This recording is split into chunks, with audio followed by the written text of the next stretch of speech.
Well, for more on the U.S. housing market, I spoke to Craig Nassi. He's CEO at BCN Development, and I began by asking who's winning or losing most in this current housing climate.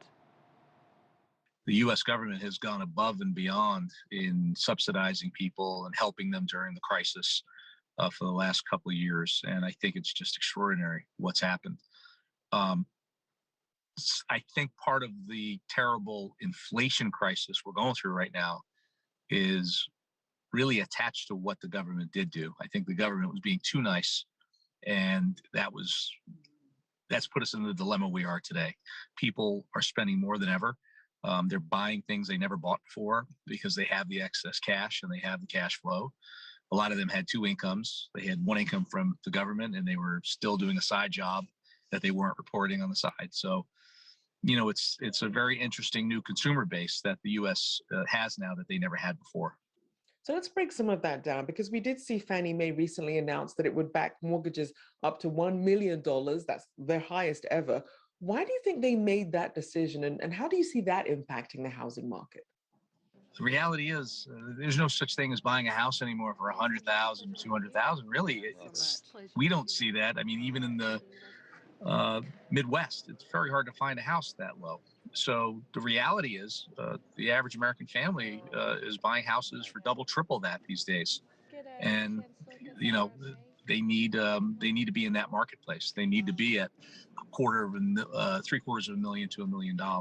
And they're just filling that gap that was needed for years. We are starting to see some of those inflationary pressures that you mentioned, which may mean that central banks will raise interest rates. If they do raise interest rates, what does that mean for consumers and mortgage rates? If they go up drastically, it could be a bloodbath. You could see a lot of large commercial property owners starting to default. You could see a lot less activity in the large commercial mortgage arena. And people that are just getting by covering debt coverage right now on rates that aren't locked in. And if there's a bump, it could really devastate a lot of people that are right on the margin that have not defaulted yet on loans, but they definitely would if there was a couple of bips up. So I think every president has advised everyone around them that, please, on my watch, please don't raise rates tremendously. I don't want to be responsible for that catastrophe. And I think it would be a catastrophe if rates jumped at this point.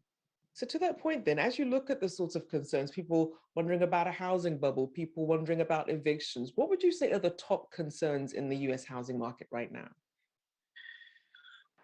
The top concerns, and I can speak specifically about us and what we go through as a development company, is labor shortages. So the reason why there's a housing shortage in many arenas of high end, low end, whatever, is because we cannot build the product fast enough because the labor's not there to build these houses and to build these buildings. And at the end of the day, you do need specialized trades to build many aspects of a building. It's not just basic labor. It's, engineers, it's sophisticated carpenters who know how to build these structures, carpenters to build the foundations, foundation forms, the products that go into it. So it's really the labor behind getting the housing going. And that's the biggest dilemma I see right now. It's very hard to find labor to build. Quick, as we know, spring buying season is right around the corner. Where do you expect prices or inventory to be around that point, since we did have that sort of crazy roller coaster with prices during the pandemic?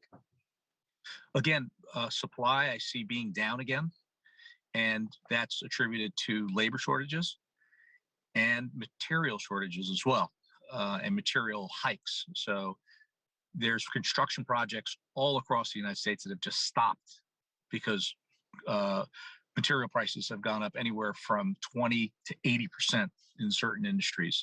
Metal fabrication, rebar, cement mix for concrete, roofing materials. We waited on a project 4 months to get roofing materials. They were just completely out of stock everywhere in the country. 4 months we had to just put it on hold, had to put a temporary roof on a building here in the city, waited for the materials to come in. Never heard of these things before. It's just unheard of. And this is what I see going into the spring. There's going to be a shortage. Whenever there's a shortage and demand's there, prices go up.